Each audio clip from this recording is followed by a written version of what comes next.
nikukaribishe katika mazungumzo yetu ya Busati. Leo hii nipo na Mwalimu Hassan kama kawaida, mkurugenzi wa ustawi wa jamii na wazee, pamoja nami Salma Othman. Bahati mbaya leo Biasha ametukimbia, tutakuwa pamoja mwanzo hadi mwisho wa kipindi hiki, na kama ilivyoada, namba ya ujumbe mfupi wa kutuma kama una maoni na maswali, namba ni ile ya 0772007347. Na leo mada yetu ni kubwa sana, ni msaada wa kihisia katika ndoa. Unaweza ukaona hisia ni kitu kidogo ama ni kitu ambacho kisichozungumzwa sana katika ndoa ama katika mahusiano, lakini hisia zina thamani kubwa sana. Je, unajuaje mwenza wako kama hana hisia? Na vipi mtu akitaka msaada wa kihisia unaweza kumsaidia? Basi nakuomba uwe nami mwanzo mpaka mwisho. Mwalimu Hassan, habari za asubuhi? Safi kabisa. Kumekucha? Alhamdulillah. Leo mada ni ngumu. Ndio. Na mtu wa kawaida asioweza kuelewa anaweza akajiuliza maswali mengi. Hivi hisia zinatengenezwaje? Mtu kwa kushikwa, kwa kuambiwa maneno matamu, au kwa kununuliwa zawadi nzuri nzuri? Ataona mbele. Karibu. Tuanze na dhana. Tukisema msaada msaada wa kihisia, manake ni namna ya mume au mke ama mtu yoyote kuweza kumjali mwenziwe, kumuonea huruma mwenziwe, kumuelewa mwenziwe na kumuonesha upendo pasi na kumhukumu. Na kwa nini? Kwa sababu sisi binadamu tunakumbana na vitu mbalimbali. Wakati mwingine tunakutana na maradhi, na mtu anapoumwa anakuwa katika hali ngumu, kwa maana lazima umuoneshe hisia zako. Wakati mwingine mtu unatokezea jambo limemkera tu, kwa hiyo pia umuoneshe hisia zako. Na kuna tofauti baina msaada wa kihisia, msaada wa kimwili na msaada wa kifedha. Watu wengi tunafikiria katika ndoa kunahitajika sana msaada wa kimwili zaidi ya sie wanaume. Na wanawake baadhi hufikiria katika ndoa manake ni msaada zaidi wa kifedha na huduma. Mahitaji. Na mahitaji. Ni kweli hivyo vitu ni muhimu, lakini roho ya mahusiano yoyote manake ni msaada wa kihisia. Msaada wa kifedha ni material tu, tunakupa, unanunua, ukimaliza basi. Wako watu wana mapesa na wanapewa mapesa, hawana raha na ndoa. Lakini wako watu wanapewa mwili kila kati wanapohitaji kwa wapendo wao, lakini hawana raha na ndoa wanawake. Maana kwa nini? Kwa sababu mtu anaweza akaja, shida yake imemaliza ikawa basi. Katoa pesa, hana muda wa kubembeleza, hana muda wa kusikiliza, hana muda wa huruma. Sasa msaada wa kihuruma wa kihisia unaenda mbali zaidi kwa kuonesha upendo, huruma, kujali, wakati mwingine uelewa wa hali ya mwenzio, wakati mwingine hata kuweza kumsaidia afanye nini ili aweze kufikia lengo lake ama kuondokana na hali fulani iliyo ngumu. Na msaada wa kihisia manake unatolewa zaidi pale mmoja anapomuona mwenziwe yupo katika hali ngumu, huzuni, hasira, majonzi, kukata tamaa. Yote hayo make ndo namna inayohitajika mtu kumpa mwenziwe msaada wa kihisia katika maeneo hayo. Hapa umezungumzia huzuni, majonzi na mengine. Hapa huyu tutamuona kama ana shida, lakini inawezekana akawa hivi vitu vyote havipo. Mwalimu Hassan, sisi tunajuaje? Yani tunamsaidiaje? Njia zipi za kumsaidia? Ziko kwanza dalili za kumjua huyu mtu anahitaji msaada wa kihisia. Moja, ukimuona mtu mara kwa mara analalamika, tusimwambie unagubu. Ni kweli kuna wengine definition ni gubu, lakini hata ukimuona anasema mara kwa mara, manake kuna jambo linamkera, sio? Kwa ni bora kukaa kumsikiliza na kwa hekima na heshima kujua jambo hilo linalomkera ni lipi, na mara nyingi katika malalamiko yake atakuwa analisema. Pili, kukata tamaa. Mimi nipo tu hapa kwenye ndoa hii, lakini Justin nipo kwa ajili ya watoto wangu tu. Mimi naishi na wewe unilelea hao watoto tu. Umefahamu? Sasa hali kama hizo manake ujue hasa kama huyo mtu anahitaji msaada wa ni miongoni mwa dalili. Dalili hizo. Dalili nyingine manake wakati mwingine kila kati mtu kutumia maneno mabaya. Sio? Matusi, kejeli na vitisho. Wakati mwingine mtu kutishia talaka za mara kwa mara, nitakuacha na mimi niache, sina shida na wewe. Wakati mwingine mtu kuwa mpweke mara kwa mara, mnyonge, mpweke, anakaa peke yake. Wakati mwingine mtu kuamini kwamba yeye ana mikosi na nuhusi, hana bahati, hapendwi. Wakati mwingine mtu kukwambia kwamba mimi najua tu hapa nipo tu, mimi kama mfanyakazi wako. muda wote mi hapa utaniondoa tu mi nipo tu kulelea watoto. Yote hayo ni maeneo ambayo unajua kama mtu anahitaji msaada. Wakati mwingine mtu kupoteza imani kwako kwa kiwango kikubwa sana. Kuna kitu inaita cynicism kisaikolojia. Cynicism maanake ni hali ya mtu kupoteza imani kwa mwenzio, kupoteza matumaini kwa mwenzio, kukata tamaa kwa mwenzio. Sasa hali zote ukiziona hizo usizidharau, ukasema mimi nishakuzoea wewe, mimi nitilie vyakula niondoke basi. Umefahamu? So katika mazingira ya kawaida inakuwa hilo jambo. Kwa hiyo dalili hizo na nyingi nyinginezo zinaonesha kwamba huyu mtu anahitaji msaada wa kihisia. Ndio turudi pale, hizi ni dalili tumeziona, hasa njia za kusaidia. Manake huyu ambaye anaumwa na huzuni, huyu tunamuona, tunajua ana shida, lakini mwingine inawezekana tusimjue, tunamsaidiaje? Asante sana. Dalili moja ni open communication, mawasiliano ya wazi. Mawasiliano ya wazi maana yake kumsikiliza, na huu ndio roho ya msaada wa kihisia, kumsikiliza mwenzio bila kumhukumu. Kumhukumu ni na wewe unainda, na wewe unagubu, na wewe unapenda kulalamika, na wewe unalalamika, labda unasema wewe. Kumsikiliza maana yake ni eneo moja kubwa sana. Kwa hiyo open communication. Na wengine si wazuri wa kusema. Wewe unakutana na mtu anakuambia niache nilie nitoe machungu. Yes, wala sio vibaya, unamsikiliza, unampa space. Machali. Na wala usio kumwambia mtu tena katika maziko hiona sana. Msilie, mnamchimba mama, msilie. Mtu anataka mpiga mtu kofi, hapana. Lazima atoe machungu yake. Baadaye hata hisia zake za uchungu baadaye atakuwa. Kwa hiyo eneo la mwanzo ni kumsikiliza. Tena si kumsikiliza kwa sababu kuna vitu viwili. Kuna kusikia na kusikiliza. Tofauti. Sawa. Kusikia maana yake nini? Inawezekana humo ndani umelala, watoto wanacheza gololo, wanapiga zogo, unasikia. Hearing, lakini hutaki kusikia. Ndio maana unaondoa. Tokeni hapo, sitaki zogo. Kusikiliza maana yake una pay attention. Unakuwa makini. Tena kuna mambo unayofanya katika kusikiliza. Akili yako iko pale, mwili wako iko pale, unamsupport mwenzio kwa ishara, ndio unaonyesha empathy. Kwa maana anachokizungumza wewe ni sehemu ya kile, si kumhukumu wrong. Na sio kwamba mtu anazungumza unashughulika na simu na kusikia wewe endelea tu unachati na simu. Sio mtu unamsikiliza hata kumtizama humtizame, hizo ni dharau. Kwa hiyo eneo la mwanzo ni active listening, unamsikiliza mwenzio machungu yake kwa umakini. Pili ni kumpa assurance. Baadhi ya watu hulalamika, unakuja hapa na masimu yako tu, mimi wala hunijali. Ukishakukaa na watoto wako, ukishakunisi vizuri, maana yake wewe sasa unahitaji, usimwambie wewe unanitia stress eti. Mpe assurance, mwambie basi hamna shida, hilo jambo nitalirekebisha. Na ikiwezekana mpe assurance, kwa sababu wenzetu hawa wengine wanapata changamoto toka utotoni. Wamekosa mapenzi, wamekosa, pengine walitelekezwa, pengine walinyanyasika huko wanakotoka. Eneo ambalo wanahitaji assurance, manake uhakikisho ni kwa waume zao au wake zao. Sasa unaweza ukamwona mtu analalamika sana, kumbe maskini ana maumivu makali katoka nayo toka. Kwa hiyo assurance ni kumsikiliza. Jingine ni kumpa moyo, kumtia moyo.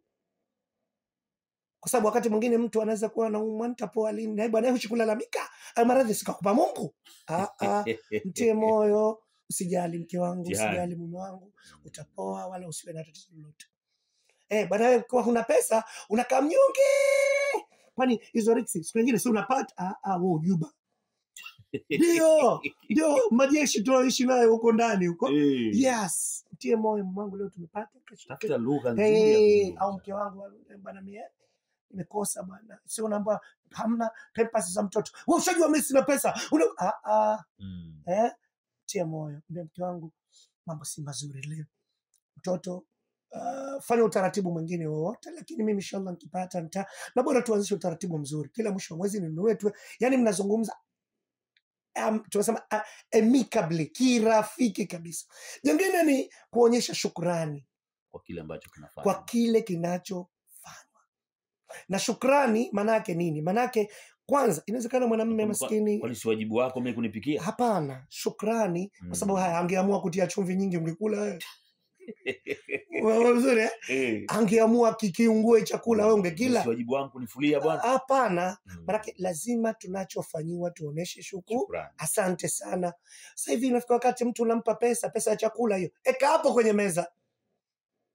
Maana hiyo hata mtoaji unamfanya roho yake inakonda. Na bahati mbaya wanaume hatusemi. Kweli, si tunafinya. Wewe Fatuma, hizo pesa ziko hapo juu ya mke wangu, pesa hizi hapa. Hakuna kitu kitamu kinachounganisha hisia kumkabidhi mtu kitu mkononi kwa mapenzi na kikapokewa kwa shukurani na mapenzi. Kwa hiyo gratitude, kushukuru. Lakini njia nyingine manake kumsaidia, kwa sababu wakati mwingine mtu anaweza kahitaji msaada. Wewe ukahisi huwezi. Unajuaje yani kama anahitaji msaada? Ndio shida zake anavyokueleza. Wewe huwezi, basi unaweza kumuunganisha, basi mke wangu tabii tuende kwa mwana saikolojia atusaidie. Kwa hiyo ile tofauti ndio isema ya msaada wa kihisia na kifedha. Yes, sasa haya yote tunasema ni msaada wa kihisia. Sawa. Wakati mwingine hata fedha nayo ukitoa inaunganika kutengeneza hisia, imani. Inaongeza misuli. Mungu mimi hivi nataka hichi na hichi, basi subiri nikipata nitakupa. Ukimpa unatengeneza hisia zake inakuwa ziko imani. Lakini jingine kubwa kuliko lote ni kuomba radhi na kusameheana. Manake msaada wa kihisia, wengi tunafikiria mtu akishakukera kama kwamba hajuti. Lakini mtu akishakuumiza wewe, akishakukera, na yeye mwenyewe anajisema vibaya, lugha nilomwambia mume wangu si nzuri, maneno nilomjibu mke wangu si nzuri. Basi pale unapoomba radhi, usije ukasema tena kwamba nimeshakuzoea. Wewe sema tu basi, lakini sikia pili usirejee tena. Tayari. Kwa hiyo kuombana radhi, kusameheana na si udhaifu kabisa. Kwa hiyo haya yote yanaweza yakasaidia kutengeneza swala zima hili la msaada wa kihisia. Nikurejeshe nyuma kidogo. Kuna mara kadhaa katika vipindi vyako Mwalimu Hassan unazungumzia athari ya malezi inavyokwenda kwenye ukubwa wa maisha yako yote. Je, kwenye masuala haya ya malezi yana mchango kwenye kule utotoni unakotoka, yana mchango kwenye hisia sana?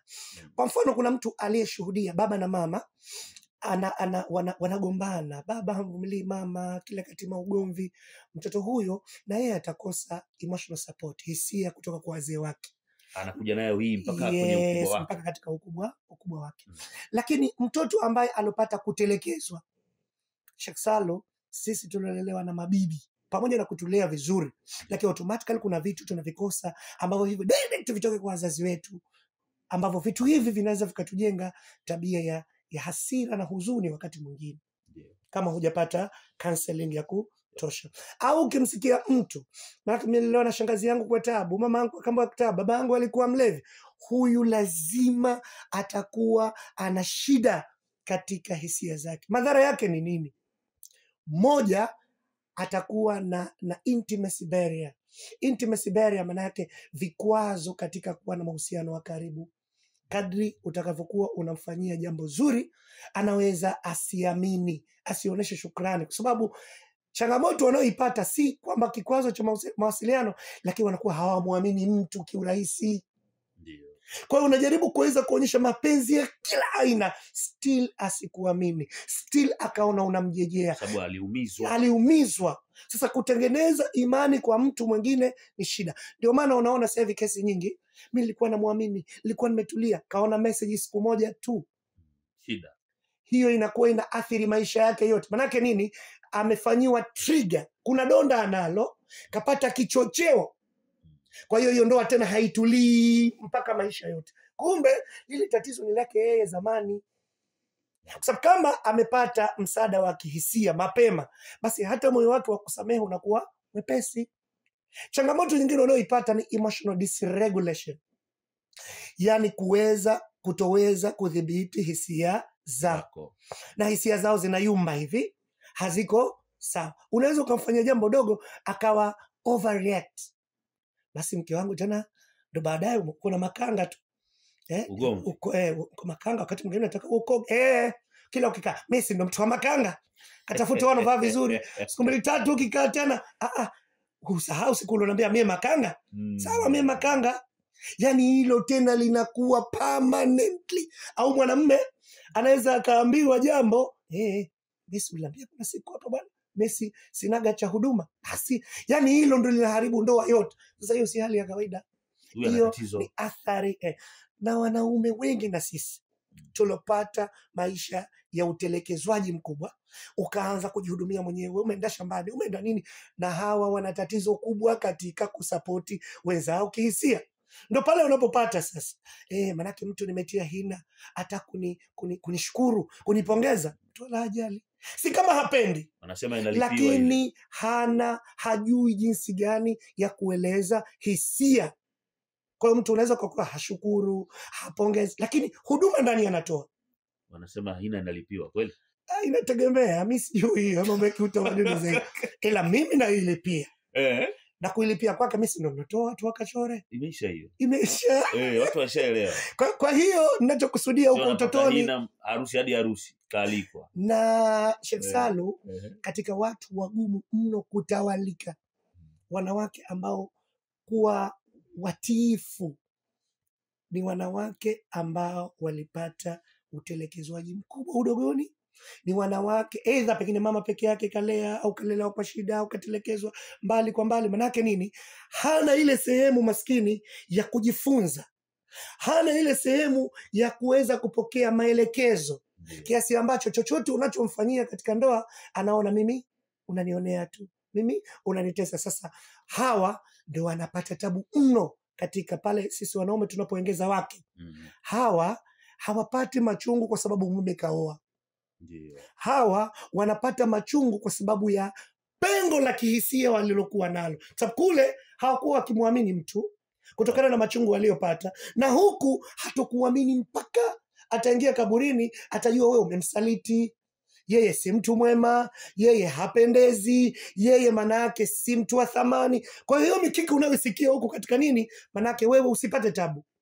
Ukisikia mtu kamchoma mtu kisu, ukisikia mtu sijui mumewe toka aoe manake hana furaha iliyopindukia, ukisikia mtu na mume toka aoe manake kawajeuri, is a matter of parenting. Ni swala vile vile la malezi, kiasi ambacho linawanyima watu kupata ile stability ama uimara. Nyingine, athari nyingine, hao watu wanakuwa wanakosa usiri. Shekhe, watu wengi waliopata malezi ya utelekezwaji mkubwa, kuna vitu viwili watakuwa navyo. Aidha watakuwa wasiri sana, hasa waliopata malezi ya mabavu.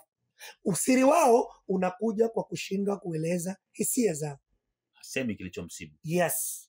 Au atakuwa halikai moyoni, anafanya codependence. Likitokezea, na huyu mara nyingi anakuwa anatumia tunaita over defensive mechanism, anajilinda kupindukia.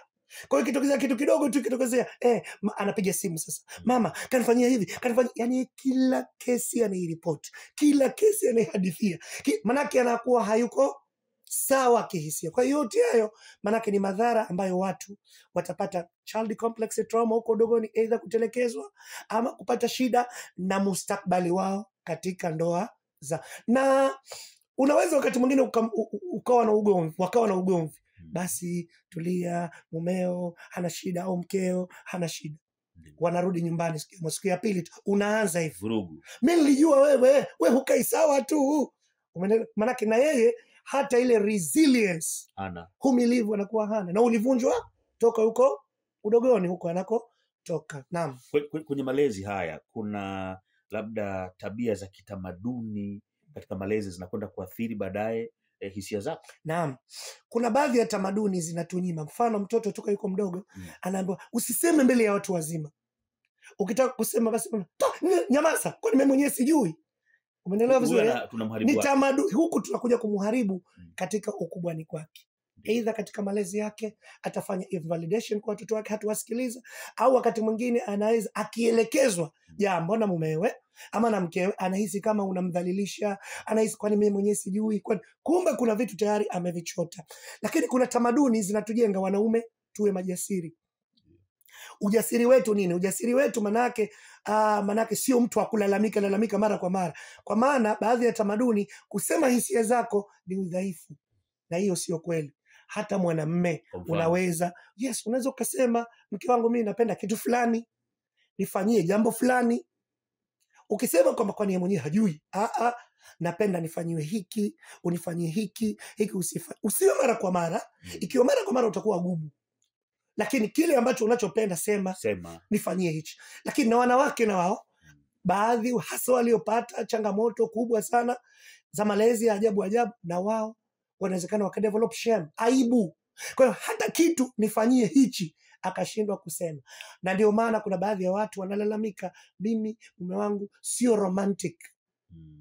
Manake hata ile kwenda basi usijali, kwani una tatizo gani, lugha zile hana. Lakini hivyo hivyo kuna wanawake wengi sasa nao pia non romantic. Ye hana hisia, manake hata kauli zake. Kwani wewe ikiwa tayari hujui? Hilo jambo dogo tu. Tendo la ndoa katika ndoa ni sehemu ndogo tu. Sisi kila siku watu wanafanya hilo. Lakini maisha yale ya kila siku yaliyokuzukeni yanatengenezwa kwa kutegemeana kihisia. Kwa mfano, kimwona mwanamke msemaji kupindukia, mwanamke mwenye makelele sana, mwanamke mwenye hasira sana, mwanamke mwenye malalamiko sana, manake hata kiwango chake cha msaada wa kihisia kwa mumewe inakuwa mdogo. Unakuwa mdogo. Ndio changamoto kubwa ya matalaka yaliyokuwa ajabu. Asili yake Sheikh Salu ni huko kutosaidiana kihisia. Na wengine hawajui. Inawezekana mwanamume na wanaume ni rahisi sana kubadilika kuliko hata wanawake waliopata hiyo changamoto. Mwanamume aliyepata changamoto utotoni, pengine hajali, pengine si mtu ambaye mwenye romantic, wallahi ladhim, kama mwanamke atajishusha sana na kutengeneza mazingira na ye bila maana kukata tamaa, anaweza akajikuta jana dume hili analifanya vile anavyojisikia. Kwa sababu sisi definition yetu ya upendo Sheikh Salu iko tofauti na watu wanawake. Sisi definition yetu ya kupendwa si kutiliwa hina. Kupendwa kwetu sio kutandikiwa vizuri. Kupendwa kwetu sio kutiliwa, kupikiwa vyakula vitamu. Sisi definition yetu kupendwa, mtu awe anakuheshimu na kukutii. Sheikh Salu, ukiambiwa mke wangu usende harusi, mimi nitaenda, lakini umetia hina, unapika, unalea watoto vizuri, nitaenda. Mwanamume tafsiri yake wewe humpendi. Hata kama ikiwa asubuhi mnaonana kimwili, mchana, kitendo cha wewe kukwambia kitu usifanye ukasema nitafanya, mwanamume tafsiri yake humtii, humpendi, humheshimu. Au kila siku anakulinganisha na kukatisha tamaa. Yes. Hali kadhalika na mwanamke. Mwanamke definition yake ya kupendwa si kumtii. Mume wangu tena huko urudi saa 2 ukarudi saa 2 ile. Kumjali. Kadri utakavyomjali kihisia. Na zaidi wenzetu ndio hii ninayosema kujaliwa kihisia, usikilizwa, kupewa moyo, kupewa assurance kila dakika, manake hakikisho kwamba mimi ni wangu, kuomba radhi, samahani pale unapokosea, kumpa tabasamu na kadhalika na kadhalika. Ni vitu hivyo tu, na hayo si ya kizungu, hayo ni ya dini. Kiislamu nasisitiza hilo. Mnazungumza. Na ndio maana sisi Waislamu tunaambiwa kwenye Qur'ani kabisa, I think Surah Nisa, ishini na wanawake kwa wema. Wema wenyewe ndio huo, kuwasikiliza, kuwajali, wakati mwingine kuwatia matumaini, wakati mwingine anaweza kuwa na hasira ukatabasamu tu, Bi Fatuma na mwacha sia, yamekwisha tena, yamekwisha nini bwana wewe. Kwa mwanamke hapo itakuwa tayari yamemalizika. Sio unaona kwa mtawala kwenye nyumba. Mtawala mwanamume nature yake ndio hivyo. Kuwa mtawala, lakini usiwe excessive authoritarian leader.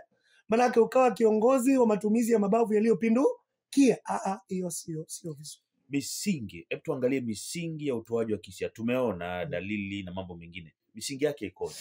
Msingi wa mwanzo wa ujenzi wa kihisia kwa mwenzio ndio ile tulisema tolerance, uvumilivu. Kwa sababu uvumilivu ndio utakao kufanya wewe uweze kumsikiliza mwenzio pasi na kumhukumu. Kumhukumu ni nini? Na wewe unapenda kusema, na wewe mpumbavu, na wewe huna akili. Tunakosea. Hayo ni maneno ya udhalilishaji. Nilisema wiki iliyopita. Uvumilivu. Pili, kujali mwenzio, kile anachokizungumza basi mjali. Usimuone kama kwamba ni mpumbavu, ni mjinga huyo, kisha anza malalamiko yake. Tatu, manake uelewa. Wakati mwingine wanawake hawatujui sio wanaume. Mwanamume ameumbwa ni mtu wa logic, kwa maana ni mtu wa matumizi ya akili na kufikiria sana. Mwanamke ameumbwa ni mtu wa hisia. Kila siku nasema, unapoenda kumwambia mume wangu, humu ndani vitu vya mchuzi hamna, skari hamna, na pempasi hamna, unasema aje? Mwanamme anawezekana pesa hana, akakaa dakika moja akasema sawa, nishasikia. Si tena baada ya dakika 2, bwana wewe, si nimekwambia hivyo vitu hakuna. Mwanamume utamkera akisema haya, nishasikia. Mungu alivyotuumba sisi watu wa hisia tu, tunafikiria. Tushabeba hilo. Sijui nikakope wapi, sijui nitoe pesa za kazini, sijui nikafanye nini wapi. Anakaa anafikiria. Kwa ukimya wake haimaanishi mwanamume huyu kakudharau. Sasa wanawake wenye jazba sasa, maki mtu na mativi yako na anafikiria nitatoboa vipi? Au mume wangu, kuna nyumba inauzwa huko, unasemaje hiyo nyumba? Rahisi tu. Na juzi umepata kinua mgongo. Na juzi unaweza umesema utakopa. Sawa, nimesikia. Nitalifanyia kazi. Tafsiri yake hajakubali, anafikiria. Tena siku ya pili unakuja, mume wangu, huyo muuza nyumba ndio huyo hapo, zungumza naye. Chamleta. Sasa hilo tatizo. Na wanawake wenzetu ni watu wa emotional, ni watu wa hisia. Tusimwambie basi nishasikia. Kwa maana yake hapa hakushirikishwa. Yes. Wewe ulitoa mawazo yako. Subiri arudi tena kwako. Lakini wewe mwenye nyumba ushamleta. Ushafahamu? Anauza. Au wakati mwingine wao emotional, mume wangu pempasi zimekwisha. Basi wewe msaidie. Nimemaliza vile.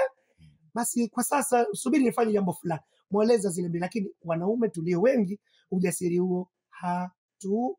Na kwa hiyo hayo mambo yote manake lazima wanandoa waweze kuelewa. Msingi mwingine ni ule niliosema, active listening, kumsikiliza mwenzio. Sababu kwenye kusikiliza kuna vitu vitatu sio sahihi. Moja, tunasema pseudo listening. Pseudo ni neno la Kigiriki hilo. Kitaalam tunaita pejorative prefixes, manake bad. Usikilizaji mbaya. Usikilizaji mbaya manake akili yako haipo pale, umsikilizi, na mwili wako haionyeshi kama unamsikiliza, kwa sababu humsupport chochote. Na false listening manake mtu unamtizama hivi lakini concentration, bwana umesikia unasemaje? Sasa hiyo kumbe wewe hupo. Sasa hayo yote Sheikh Salu si miongoni mwa desturi nzuri kwa wanandoa. Na mwisho kabisa, uwazi katika masuala ya kutoa, kumsupport mtu kihisia, uwe mwazi. Kwa kweli ulichonifanyia juzi sijafurahi mume wangu. Kwa kweli juzi umefanya hivi mie si nini. Basi yote hayo yanaweza yakatengeneza mazingira mazuri na watu wakasaidiana vizuri kihisia. Hebu tuende tukazijenge. Tumjenge msikilizaji kisaikolojia na kiakili kupitia msaada wa kihisia. Tunamjenga vipi? Jinsi ya kuweza kumjenga mtu kihisia vizuri, kwanza ajue mwenyewe kwamba asipopata msaada wa kihisia ama asipotoa msaada wa kihisia, athari zitakuja kwake. Kwa sababu wewe usipompa mwenzio msaada wa kihisia, na yeye inafika wakati anashindwa. Na Sheikh Salu, tunachokosea sisi, unaweza kumkuta mwanandoa mmoja tu yendo mnyenyekevu, basi unataka nini mume wangu? Nifanye nini? Lakini wewe mtoa mfano wa mwanamke, wengine madume vile vile. Umenifa vipi mke wangu? Kwani ujuba kwenda mbele. Nilipopanga mie ndio hivyo. Inafika wakati mtu anapata emotional fatigue. Emotional fatigue ni hali ya mtu kuchoka kihisia baadaye. Kwa sababu tayari anajua mimi sijui hata nifanye kitu gani kwa mume huyu, nifanye kitu gani kwa mke huyu. Je, kila katika nuna tu, kila kitu mimi sina kheri tu, kila kitu mimi manake mtu unamfanya anapata madhara mengine zaidi katika maisha yake asio yatarajia au asio ya panga. Kwa hiyo eneo moja, manake wewe usiwe ni mtu ambaye wakupewa msaada wa kihisia kila siku, na wewe utoe reciprocity, give and take. Eneo la mwanzo hilo. Eneo la pili kumsikiliza mtu si ujinga na upumbavu. Msikilize mwenzio. Msikilize. Na hii neno kusikiliza narejea sana, msikilize. Na wakati mwingine nasema unaweza ukasikiliza, wakati mwingine ni pumba tu kutoka kwa mwenzio. Lakini sikiliza. Lakini sikiliza pumba hizo zako. Manake si hivi na hivi. Kule sikiliza basi, Bi Fatma amemaliza tena. Na wakati mwingine si kumsikiliza mtu hali ya kuwa na umekasirika, sema sasa. Msikilize, una smile, unatabasamu, mtu afunguke mambo yake yote. Lakini jingine, physical touch. Jamani, kuna baadhi ya vitu kwenye ndoa toka siku ya harusi mpaka leo watu hawafanyiani, wanahisi kama uchimbo kufanyiana. Shekhe, muulize mara ya mwisho kumkumbatia mumeo ama mkeo ni lini? Baada ya kurudi kazini? Si umo ndani namuona kila siku? Hapana, kumuona ni kitu chingine, kukumbatiana kitu chingine. Yale machungu na maumivu ya kazini, watu vipi mume wangu, salama, umekumbatia. Sasa hivi mkumbatia siku unarudi kazini, leo mambo. au ile hisia ya mawasiliano ile. Yes. Unapiga simu, unamwambia I love you. Kuna nini leo kwani huko? Wengine utaambiwa umekosea namba. Na kwa sababu hatujazoeshana, naona mambo ya kizungu. Wakati mwingine unaweza kutengeneza assurance, uko kazini, mume wangu kazi njema. Sio? Sawa. Mtu ataona kama ni mambo ya ajabu. Unamjibu asante. Yes, mtu anaondoka naenda kazini. Naenda kazini. Toka sasa hiyo bwana, wewe umesema unaenda kazini, hujatoka. Unaga wewe. Nenda salama mume wangu. Wakati mwingine hata kusumu, anaona mwanangu. Kusumu. Mwenzio. Unamsumu. Safari njema. Hayo yote yanaleta upendo. Lakini je, swali la msingi, tunayafanya? Na kama hatuyafanyi, sisi tunajua umuhimu wake? Na kama hatujui kufanyiwa na wazee wetu, kwa sababu wakati mwingine Sheikh Salum, mtoto wako anaenda shule, mama jitahidi vizuri, mama unamkisu, unambusu, unamkumbatia, masomo mema, huyo anaondoka. Huyu atakuwa mwepesi sana kuweza kuyafanya. Wakati mwingine zawadi nao ni sehemu ya kutengeneza emotional support, wala si zawadi kubwa. Jamii yetu tunahisi wanaume ndio watu wa kutoa tu. Yaani ni watu mtu malalamiko tu, sina hichi na hichi, na yeye anafanya kazi huyo. Hata kusema kwamba mwisho wa mwezi huu wacha nipite nikamnunulie angalau kiperfume mume wangu.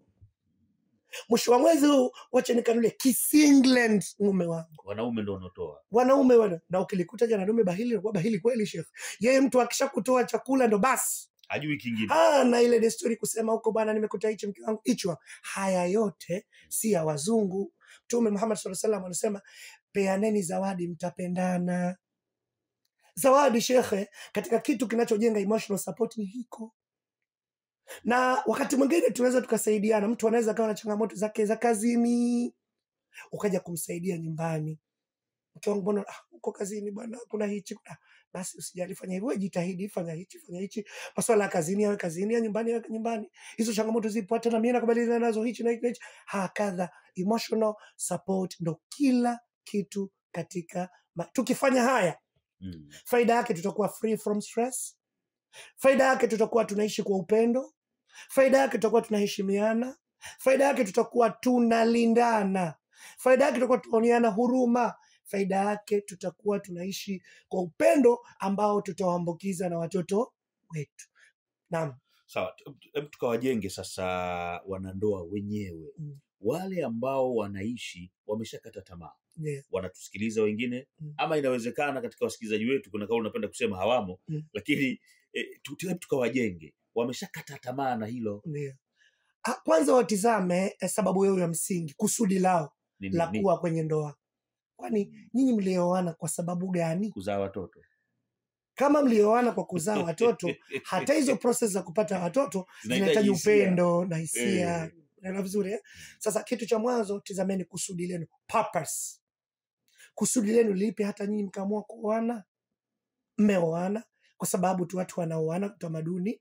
Mmeoana kwa sababu mlikosa wastiri, kwa kila mtu akaamua kujifunga mabomu japo hampendani. Mlioana, mlilazimishwa. Kwa kama mlioana voluntarily, kwa kutaka wenyewe, kwa kujitolea, mnapaswa mjitathmini. Je, hivyo ndivyo lengo lenu la ndoa? Hivyo ndivyo wanandoa wanavyotakiwa waishi? Na kama mmekosana, manake ndo muishi hivyo perpetually, daima mwende hivyo? Ama muishi katika mazingira ya kutafuta suluhu? Kwa jambo la mwanzo ni mawasiliano. Kila mtu awe tayari kuwasiliana na mwenziwe, na kila mtu aheshimu maelezo, mawazo ya mwenziwe. Na zaidi sisi wanaume tuwe ndio viongozi. Kwa sababu tukisema ar-rijalun kawamuna 'ala an-nisa, maana yake sio tuwe na mfumo dume. Sisi ni makhalifa. Wenzetu hao wanaambiwa atiu Allah wa atiu rasul wa ulil amri minkum, na sisi ndio tunye mamlaka pale, na kiongozi mzuri ni yule mwenye kuwasikiliza wale anaoongoza. Lakini jana dume halitakiwi kujilinganisha na mwanamke. Biologically, kimaumbile wenzetu ni dhaifu, wenzetu ni watu wahisi. Kwanza wewe uanzishe mawasiliano ya kumsikiliza mwenzio, lakini la pili, mbali ya kumsikiliza, lakini na mwanamama naye vile vile amsikilize. Utakapomsikiliza utajua kwa nini mwenzio ana changamoto hiyo. Pili ni kusameheana. Baada ya kumsikiliza, unaweza kuonyesha kuna vitu mwenzio hajaridhika navyo kwa muda mrefu, msamehe tu. Lakini msamaha hautoshi, halafu ukarejea. Tujirekebishe. Na baada ya kujirekebisha sasa, manake nini? Katika kipindi cha marekebisho lazima kuna changamoto zitakuweko, tuvumiliane. Sawa sawa. Na badala ya kuvumiliana, wakati mwingine sasa ifike wakati tuaminiane. Usokasema kwamba kakubali tu, lakini najua siku mbili, tuaminiane. Jenga imani kwa mwenzio. Badala ya kuaminiana sasa, ifike wakati sasa kupeana taarifa zetu za ndani, kusitiriana. Na mwisho kabisa, mara kwa mara tunatakiwa tuwe wazi, angalau kwa siku tupate dakika 20 kuzungumza mambo yetu ya ndani, ya upendo, ya furaha. Mwenyewe binafsi unaweza ukajijua kabisa, mimi sina msaada wa kihisia kwa mwenzangu. Ndiyo. Vipi? Iko namna mbalimbali. Ukijiona wewe ni mkali sana, ukijiona wewe una hasira sana, ukijiona wewe invalidation, mwenzio akija na wazo anataka kuambia ukamtole ambalini kule, ukijiona wewe kila kati wewe ndio unahitaji tu, mwenzio halalamiki, lakini malalamiko yako wewe sana, wewe mlalamishi. Ukijiona wewe ni mbinafsi kupindukia, Kila siku uanze wewe, manake wewe unakuwa na, ukihisi wewe ndio unataka haki zako zaidi kuliko kukidhi mwenzio kwa kumpa kutimiza wajibu wako, wewe una matatizo. Ukijiona wewe ni perfect, mkamilifu kila siku, mwenzio ndio mwenye matatizo, wewe una matatizo. Ukijiona unaweza kumkosoa na kumwaibisha mwenzio mbele za watu, wewe unahisia una matatizo. Ukijiona katika maisha ya kawaida mwenzio humuamini na kumtuhumu na jambo dogo linakuwa halishi, una matatizo. Hayo yote ni namna unapojiona hivyo, basi jitathmini kwamba mimi nina changamoto. Nyumba ama ndoa inayokosa hisia, Ndio adui gani anawajimelea hao? Yes, kwanza adui shetani. Shetani ameahidi yufarriquna bihi baina almar'i wa zawji. Sawa sawa. Shetani anapata mwanya kwa wanandoa wenye migogoro, na rahisi sana kufarakanisha. Na kwa nini shetani anapenda kuishambulia ndoa? Shetani huishambulia ndoa kwa makusudi, kwa sababu akiishambulia ndoa anajua wataharibika watoto. Akiharibika watoto atajua atapata wahuni wenziwe shetani. Sawa sawa. Umeelewa vizuri? Akiharibu ndoa anajua watu wakiachana wanaweza kuingia kwenye uzinzi.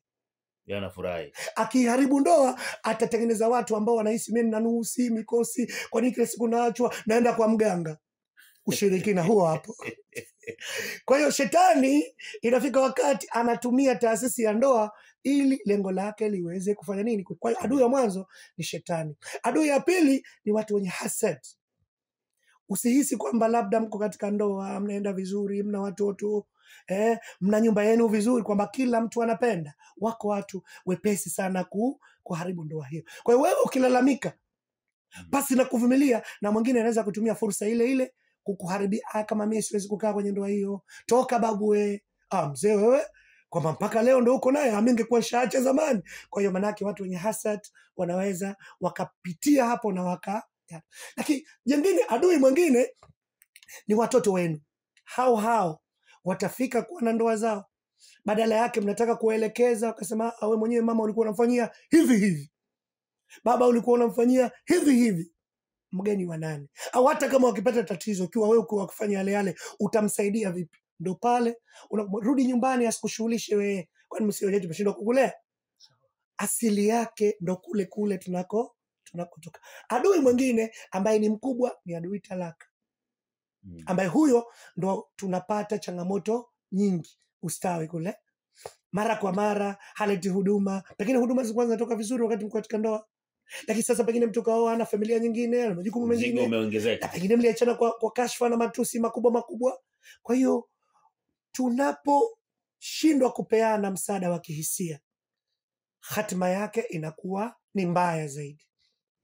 Tuangalie athari. Ndio. Japo kwa zimeingia kidogo hapa kwenye namna zinapokosekana, tuangalie athari kwa ujumla, alafu tukaone namna ya kuzijenga hizi ndoa. Ndio mustakabali wa kipindi hiki Yes. cha mazungumzo haya asubuhi ya leo. Ziko athari kwanza za kihisia. Kama watu wasipopeana msaada wa kihisia, kuna athari nyingi. Kwanza inaleta emotional pain, maumivu ya ndani, kwa sababu maumivu ya hisia maana yake nini? Unakuwa tayari mtu hata umfanyie zuri vipi, bado yeye atalitafsiri negativity. Sawa. Kwa maana anakuwa na negative affirmation, sio? Lakini athari nyingine ya kihisia, inakuwa ngumu mtu kufanya mind reprogramming. Hata kama italetwa suluhu, kuibadilisha akili yake inakuwa ngumu. Maneno vizuri eh? Kwa hiyo anaishi katika vile emotional pain. Lakini watu ambao hawasaidiani kihisia wanapata emotional, tulisema ile trigger. Kwa nini? Kwa sababu inawezekana yeye mwenyewe huko anakotoka amepata changamoto, aidha aliachwa, wewe ukamuoa, au aliwahi kusalitiwa, au wewe uliwahi kumsaliti. Kwa hiyo usipompa msaada wa kihisia, unakuwa kama unatonesha kile kidonda. Kwa hiyo ugomvi huo ugomvi huo unakuwa hauishi. Nalo hilo ni tatizo. Kama mtu atakuwa ana changamoto hiyo, tutasema vile emotional invalidation.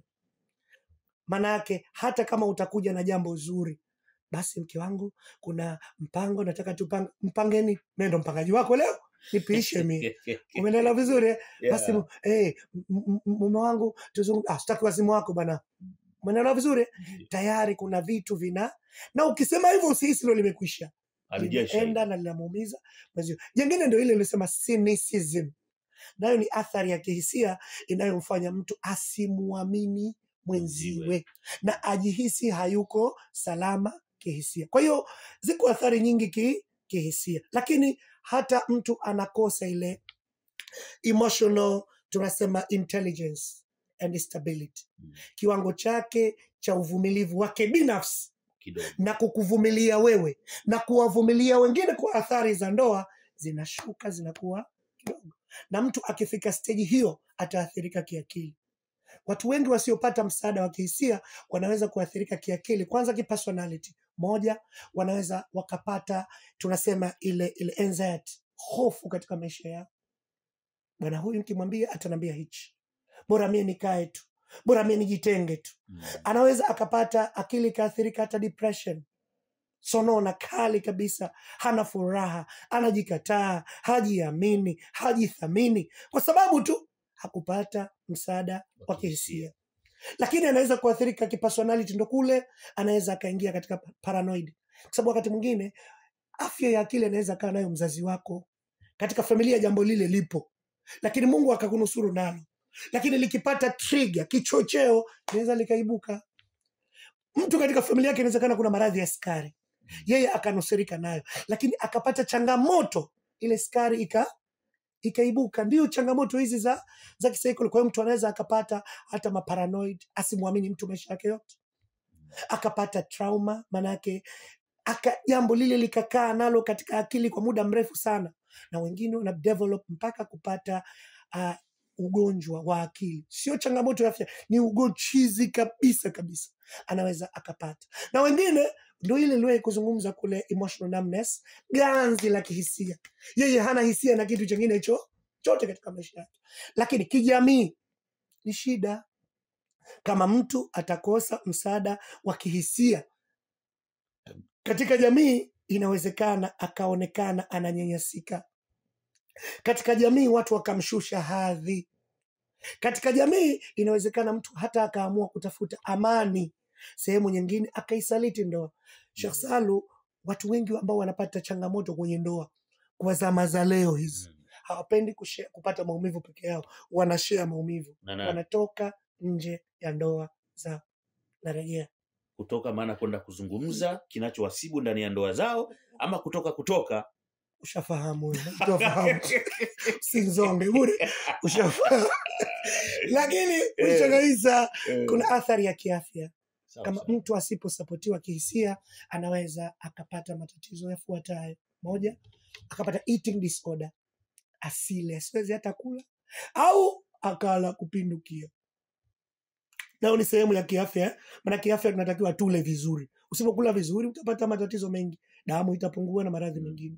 Lakini kiafya unaweza mtu akaathirika vile vile, akadhofu hali kwa mawazo, akakonda, akapata vidonda vya tumbo, akapata pressure, akapata stroke. Unaelewa vizuri eh? Na wengine akili inapotea moja kwa moja. Zote hizo tunasema ni miongoni mwa athari za kiafya ambazo watu wanaweza kuzipata. Single mother, kidogo nikuchomekee hili. Ndio. Mara kadhaa tunazungumza single mother, wale ambao wanasema kwamba mimi naweza, nitafanya, hawa wamekosa msaada wa kihisia. Mara nyingi hawa Mm. ukimwona mwanamke anakuwa kwenye ndoa mwanaharakati, umeelewa vizuri eh? Nawaita wanaharakati. Yumo ndani ya ndoa lakini mwanaharakati. Usifanye hivi, nitafanya. Mimi hunishughulishi. Kwani wewe mbona unafanya? Niachie na maisha yangu. Mtoto wangu mimi hanishughulishi. Mpumbavu ni. Mara nyingi watu hawa wana changamoto za kimalezi huko wanakotoka. Si hisia. Sasa changamoto za kimalezi ambazo zinakupa wewe utawala toka huko mdogo. Aidha ulidekezwa sana, nyumbani ulikuwa una sauti sana, au mama ulimuona ana sauti kupindukia, au ulianza kuchakarika toka udogoni, au ulilelewa au makuzi yako ya mzazi mmoja kiasi ambacho mlianza kuchangamka mapema, au kutosikia sauti ya baba ama mlezi wa kiume, au kukosa hofu ya Mungu, ama kutopata malezi ya utamaduni wa jamii husika. Mara nyingi mwanamke anataka amanipulate, atawale, na mara nyingi hao ndoa zao zina shida, wanaachika mara kwa mara ndoa zao, ili waende vizuri wapate mwanamume ambaye fanya hivi asante bibi, fanya hivi asante bibi. Wale bendera uani wale, na una mamlaka. Sauti zao mara nyingi wanazipaza na kusema mimi mwanamume hanishughulishi mimi. Hatimaye kila ndoa wanayoenda wanahisi hawana amani maskini. Kumbe asili walikuwa wafanya jambo dogo tu. They have to be humble, wajishushe, wawe wanyenye, akubali matokeo. Na hapo ndipo interest. Tena wengine wana akili sana katika maisha, lakini matumizi yao ya akili yanakuwa makubwa mpaka wanasahau majukumu yao ya msingi, na hatimaye ndoa inaparaganyika. Tumalizie, mwisho, muda umekwenda sana Mwalimu Hassan, kwa kuzitengeneza hizi ndoa. Sasa tumeangalia athari na mambo mengine, twende tukawaambie wasikilizaji wetu sasa namna ya ndoa zao bora zaidi. Jambo la mwanzo kwanza, tusameheane. Msamehe mwenzio bure. Inna Allaha yaghfiru dhunuba 7 mara 70, sio anasema. Mungu anasamehe dhambi zote, na sisi tuweze kusamehe. Hata wewe una mapungufu yako. Na sasa ndugu zangu, ni umri hamna kitu. Wewe una miaka 40 sasa, una miaka 35 sasa. Hebu ifanye mara 2. Utakuweko wapi baada ya miaka 30 inayokuja? Kwa vyovyote vile tuwe na utamaduni wa kusameheana. Na si kusameheana tu, lakini tuwasiliane kwa heshima. Mume amheshimu mke na mke amheshimu mume. Lakini jambo jingine ambalo uzuri kuliko ndoa ni taasisi. Tuwashirikishe basi wataalamu wa saikolojia, wazee, waweze kutusaidia kwa hili. Lakini pale tunapohisi mwenzetu mchungu, sio mtu akakasirika na wewe, mehushu ukapambana naye, mpe space. Mtu unapomuona sasa wamo kichwani, mpe nafasi atulie, baadaye nenda msikilize. Shapandisha kwao kusini. Msikilize tu, awapandishe vizuri, baadaye nenda msikilize kwa upendo na heshima. Tuepukane kuhukumiana pale wenzetu wanapotukosea, labda tukamhukumu, huni wewe. Na sasa kumekuwa kuna lugha, hasa watu wenye psychopath au paranoid, wale changamoto zile za kutojali hisia, waziwazi wamekuwa wakiwashuku wake zao, wala sio kweli, wanatoka nje wala hawana ushahidi wote. Sasa hayo nayo ni matatizo. Kumshuku mtu jambo asilolifanya, unamtengeneza usugu. Wakati mwingine ukimpata alopanguka, anaweza akafanya kweli, ili unachomsingiziwa kiwe cha uhakika. Lakini naamini watu waliolelewa wakaleleka wenye hofu ya Mungu hawawezi kufanya hivyo. Kijiona unafanya hivyo, manake wewe huna hofu ya Mungu. Jengine, mwisho kabisa, ndoa ni kielelezo cha upendo, cha furaha, cha amani, cha matumaini. Tunapoishi bila kusaidiana kihisia, manake watoto wetu tunawafunza vitu vibaya, na hatima yake nini? Hatima yake tunatengeneza kizazi kibaya, na hatima yake ni nini? Tunaachana. Ndo kundi kubwa hilo la watoto wahuni kwa mitaani. Ndio maana Mheshimiwa Rais juzi nilisikia hotuba yake moja, alikuwa anazungumza jinsi wa vijana wanavyoharibu waya zile na kuzikata waya za umeme. Na akasema serikali inatumia gharama, wanakata waya na wanauza bei rahisi, lakini watoto wetu hawa, kwa hiyo wazee tujitahidi kwenye malezi. Yaani swala la malezi ni swala ambalo nalizungumza kila dakika 2 kwenye Ijumaa, na anapokutana na wazee tafsiri yake anatuunga mkono na sisi hapa. Sawa, asante Mwalimu Hassan. Wiki ijayo tunakwenda kuangaza kitu gani? Yes, wiki ijayo twende mada za polite tu kwanza. Tutizame mada ya unyenyekevu katika ndoa na jamii kwa ujumla. Hata hii mada ya emotional support tumeifanya kwenye ndoa tu. Bora niruhusu basi inshallah wiki ijayo tuifanye msaada wa kihisia katika jamii kwa ujumla.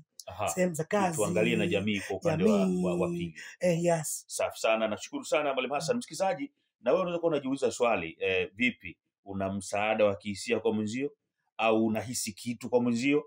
Hii ni elimu tosha kabisa. Inaweza kujenga nyumba zetu, inaweza kujenga jamii zetu, lakini pia watoto wetu kwa ajili ya malezi yale, lakini pia baadaye na wao kuwa watoto wema katika jamii. Nashukuru sana. Ulikuwa nami Salum Othman na mkurugenzi wa ustawi wa jamii na wazee Mwalimu Hassan.